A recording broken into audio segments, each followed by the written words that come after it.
ఈ పాట నువ్వు పాడుతూ ఉండు, నేను స్టాప్ అన్నప్పుడు ఆపేయాలి, నేను మళ్ళీ స్టార్ట్ చేయమన్నప్పుడు స్టార్ట్ చేయాలి. నువ్వు ఏదైతే పాడుతున్నావో అది రిథమ్ కంటిన్యూ అవుతుంది, మ్యూజిక్ యాజ్ ఇట్ ఈస్ గా కంటిన్యూ అవుతుంది, కానీ లిరిక్ నీ మైండ్ లో నడుస్తూ ఉండాలి. నేను ఎక్కడ ఆపమంటే ఆపాలి, నేను ఎక్కడ మళ్ళీ స్టార్ట్ చేయమంటే ఆ సాంగ్ ఎక్కడ కంటిన్యూ అవుతుందో అక్కడి నుంచి మళ్ళీ పాడాలి. అర్థమైందా? 4 బార్లు మ్యూట్ అయితే లిరిక్ వెళ్తూ ఉంటుంది కదా, మళ్ళీ ట్రైన్ ఎక్కాలన్నమాట. ఆ ట్రైన్ ఎక్కడెక్కాలో అక్కడెక్కి వెళ్ళిపోతాం. Okay sir.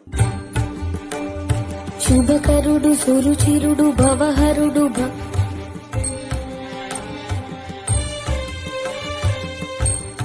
గుణగనుడు కరుణాగనాగనుడు ఎవడు,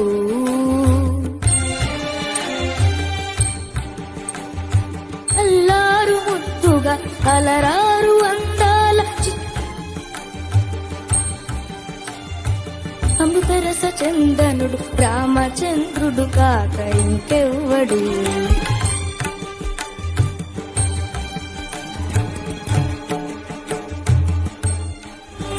కరెక్ట్గా పాడు నాన్న, ఇంకా కూర్చో. Thank you ma'am.